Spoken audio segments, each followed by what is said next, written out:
ತನಿಷಾ ಹೃದಯಕ್ಕೆ ಚಾಕು ಹಾಕಿದ ಕಾರ್ತಿಕ್. ಈ ತಪ್ಪನ್ನ ಅವರು ಎಂದಿಗೂ ಕ್ಷಮಿಸಲ್ಲ.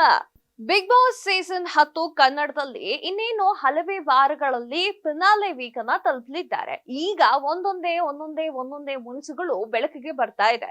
ತನಿಷಾ ಹಾಗೂ ಕಾರ್ತಿಕ್ ಅವರದ್ದು ಪ್ಯೂರ್ ಫ್ರೆಂಡ್ಶಿಪ್ ಅಂತ ಎಲ್ಲರೂ ಮಾತನಾಡ್ಕೊಳ್ತಾ ಇದ್ರು. ಈಗ ಆ ಪ್ಯೂರ್ ಫ್ರೆಂಡ್ಶಿಪ್ ನಲ್ಲಿ ಮತ್ತೆ ಜಗಳ ಕಾಣಿಸಿಕೊಂಡಿದೆ. ತನಿಷಾ ಹಾಗೂ ಕಾರ್ತಿಕ್ ಅವರು ಜಗಳವನ್ನ ಮಾಡ್ಕೊಂಡಿದ್ದಾರೆ. ತನಿಷಾ ಅವರು ಕಾರ್ತಿಕ್ ಹೇಳಿರುವ ಒಂದೆರಡು ಮಾತಿಗೆ ನೊಂದಿದ್ದಾರೆ. ಹಾಗಾದ್ರೆ ಅದು ಯಾವ ಮಾತು ಅಂತೀರಾ? ಇಲ್ಲಿದೆ ನೋಡಿ. ತನಿಷಾ ಕುಪುಂದ ಅವರು ಬಿಗ್ ಬಾಸ್ ಮನೆಯಲ್ಲಿ ಇತ್ತೀಚೆಗೆ ಫುಲ್ ಡಲ್ ಆಗಿದ್ದಾರೆ.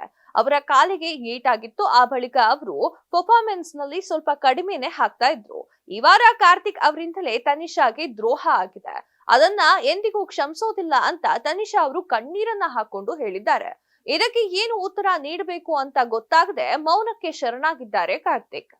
ಫ್ರೆಂಡ್ಶಿಪ್ ಹೆಸರಿನಲ್ಲಿ ಕಾರ್ತಿಕ್ ಬೇಳೆಯನ್ನ ಬೇಯಿಸ್ಕೊಳ್ತಿದ್ದಾರೆ ಎನ್ನುವ ಆರೋಪ ಕೇಳಿ ಬರ್ತಾ ಇದೆ. ಕಾರ್ತಿಕ್ ಅವರ ಲೋಟವನ್ನ ತನಿಷಾ ಅವರು ತೋಳ್ಕೊಡ್ತಿದ್ದಾರೆ ಅಂತ ಇನ್ನು ಹಲವಾರು ಆರೋಪಗಳು ಬಂದಿದ್ದಾವೆ. ಈ ಆರೋಪವನ್ನ ಕಾರ್ತಿಕ್ ಯಾವತ್ತೂ ಒಪ್ಕೊಂಡಿಲ್ಲ. ಈ ಬಳಿಕ ನಾಮಿನೇಷನ್ ಪ್ರಕ್ರಿಯೆ ಕೂಡ ನಡೀತು. ಎಲ್ಲರೂ ಒಂದು ಥರ್ಮಾಕೋಲ್ ಇರುವಂತಹ ಒಂದು ಹಾರ್ಟ್ ಅನ್ನ ತೆಗೆದುಕೊಂಡು ಹೋಗಿದ್ರು. ನಾಮಿನೇಷನ್ ಮಾಡುವ ವ್ಯಕ್ತಿ ಆ ಹಾರ್ಟ್ಗೆ ಚಾಕುವಿನಿಂದ ಚುಚ್ಚಬೇಕಾಗಿತ್ತು. ಕಾರ್ತಿಕ್ ಅವರು ತನಿಷಾ ನಾಮಿನೇಷನ್ ಮಾಡಿ ಎಲ್ಲರಿಗೂ ಅಚ್ಚರಿಯನ್ನ ಗೊಳಿಸಿದ್ದಾರೆ. ಕಾರ್ತಿಕ್ ತಮ್ಮ ಹೆಸರನ್ನ ತೆಗೆದುಕೊಂಡಿದ್ದನ್ನ ನೋಡಿ ಎಲ್ರಿಗೂ ಶಾಕ್ ಆಗಿದೆ. ಹಾಗೂ ತನಿಷಾ ಕಣ್ಣಲ್ಲಿ ಕೂಡ ನೀರು ಬಂದಿದೆ. ಹಾರ್ಟ್ಗೆ ನಿಧಾನವಾಗಿ ಚುಚ್ಚು, ಈಗಾಗಲೇ ಡೀಪ್ ಆಗಿ ಚಾಕು ಹೋಗಿದೆ ಅಂತ ತನಿಷಾ ಅವರು ಅದೇ ಕ್ಷಣದಲ್ಲಿ ಹೇಳ್ಬಿಟ್ಟಿದ್ದಾರೆ. ಮೊದಲಿನಿಂದಲೂ ಇಬ್ರು ಒಳ್ಳೆಯ ಫ್ರೆಂಡ್ಶಿಪ್ ಬಾಂಡಿಂಗ್ ನಲ್ಲಿ ಇರ್ತಿದ್ರು. ಹಾಗಾದ್ರೂ ಕಾರ್ತಿಕ್ ಅವರು ತಮ್ಮ ಹೆಸರನ್ನ ತೆಗೆದುಕೊಂಡಿದ್ದಾರೆ ಅಂತ ತನಿಷಾ ಅವರು ಬೇಸರವನ್ನ ವ್ಯಕ್ತಪಡಿಸಿದ್ದಾರೆ. ಮತ್ತೊಂದು ವಿಚಾರ ಏನು ಅಂತಂದ್ರೆ, ಈ ವಾರ ತನಿಷಾ ಬಿದ್ದಿದ್ದು ಒಂದೇ ವೋಟು, ಅದು ಕಾರ್ತಿಕ್ ನಿಂದ.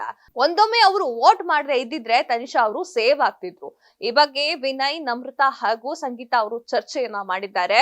ತಾವು ಫ್ರೆಂಡ್ಶಿಪ್ ಕಾರ್ಡ್ ಎಂದು ಹೇಳ್ಕೊಳ್ಳೋದಕ್ಕೆ ಕಾರ್ತಿಕ್ ಈ ರೀತಿಯನ್ನ ಮಾಡ್ಕೊಳ್ತಾ ಇದ್ದಾರೆ. ಆರೋಪ ಸುಳ್ಳು ಎಂಬುದು ತೋರಿಸುವ ಉದ್ದೇಶ ಅವರದ್ದಾಗಿತ್ತೆ ಅಂತ ಅಭಿಪ್ರಾಯವನ್ನ ಹೊರಹಾಕಿದ್ದಾರೆ.